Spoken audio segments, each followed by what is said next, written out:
खुलुमबाय स्टुडिअ दङ आं राजीब बसुमतारी इउपिपिएलनि ब्रैथि ट्रेनेल कनफारेन्सआ दिनैनिफ्राय जागाबाय आरो गिबि सानावनो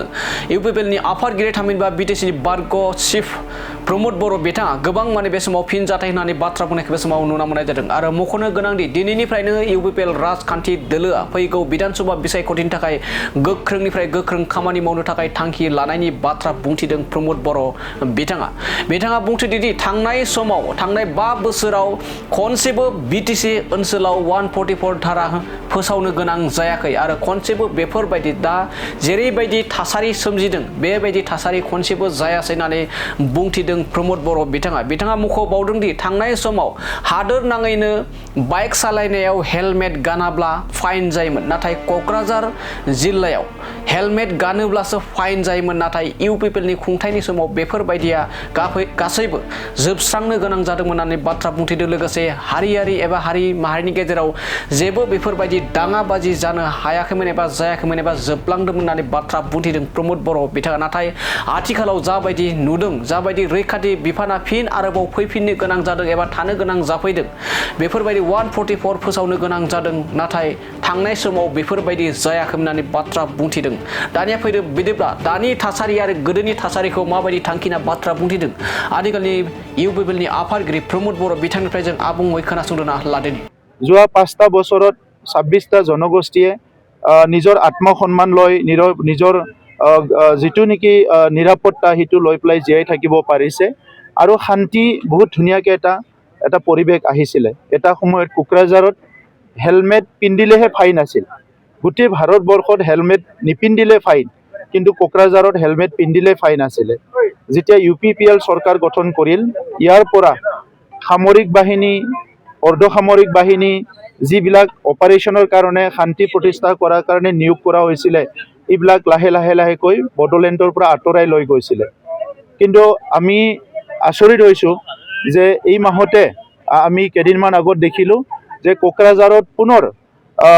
পেৰামিলিটাৰী ফৰ্চেছ বা আৰ্মি মোতায়েন কৰিব লগা হৈছে এইটো অতিকৈ দুখৰ কথা যোৱা 5টা বছৰত 144 লগা নাছিলে আজি পুনৰ 144 লগাব লগা হ'ল আমি 26টা জনগোষ্ঠীক একত্ৰীকৰণ একেলগে লৈ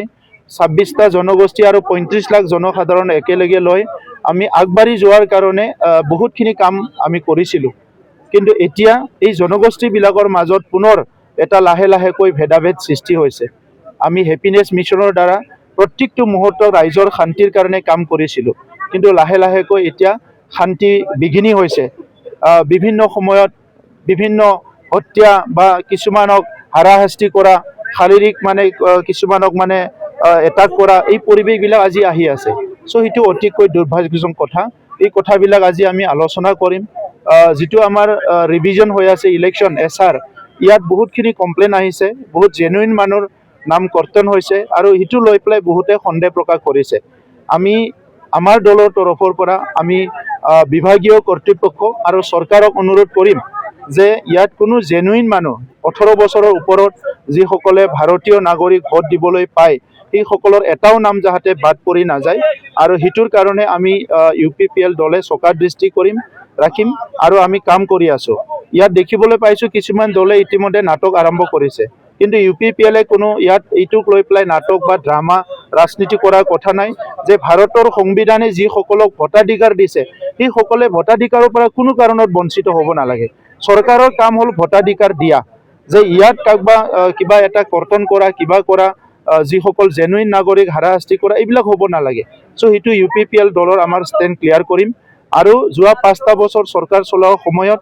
সকলো জাতি জনগোষ্ঠীৰ সাংস্কৃতিবিলাকৰ কাৰণে আমি কেলেণ্ডাৰত এইটো আনিবৰ কাৰণে ঠিক কৰিছিলোঁ কিবা এটা উৎসৱ আমি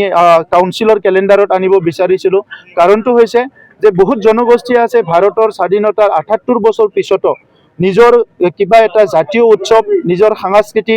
বা কিবা এটা স্পেচিয়েল ডে সেইবিলাক ৰিকগনিশ্যন পোৱা নাই ভাৰতৰ সংবিধানে সকলো জাতি জনগোষ্ঠীক নিজৰ পৰিচয় অস্তিত্ব ভাষা সংস্কৃতি লৈ জীয়াই থাকিবলৈ অধিকাৰ দিছে কিন্তু ৰিজনেল লেভেলত এইটো ডিছক্ৰিমিনেশ্যন হৈছে ইয়াৰ পৰা যাতে এই জনগোষ্ঠীবিলাকে সকাহ পাব পাৰে সেইটো আমি কাউন্সিল গভৰ্ণমেণ্ট হিচাপে কিছুমান কাম আৰম্ভ কৰিছিলোঁ আৰু সেই কামখিনি আমি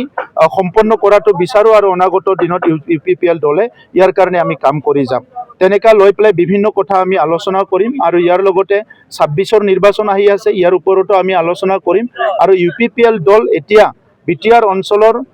সকলো বুথ, সকলো প্ৰাইমাৰী, সকলো অঞ্চলত শক্তিশালী হিচাপে কাম কৰি আছে আৰু অসমৰ বিভিন্ন অঞ্চলতো BTCৰ বাহিৰতো এতিয়া UPPL দল গঠন হৈছে, তেখেতসকলক কাম কৰি আছে। তো সেইকাৰণে আমি অনাগত দিনত 26ৰ ইলেকশ্যনৰ এটা সক্ৰিয় ৰ'ল ল'ম আৰু অসমত এটা হেল্ডি ডেমক্ৰেচি আৰু অসমৰ সকলো জাতি জনগোষ্ঠীয়ে যাতে নিজৰ আত্মসন্মান লৈ জীয়াই থাকিব পৰা এটা পৰিৱেশ গঢ়িব পাৰে, সেই উদ্দেশ্য লৈ পেলাই আমাৰ ৰাজনীতিটো আমি আগুৱাই লৈ যাম।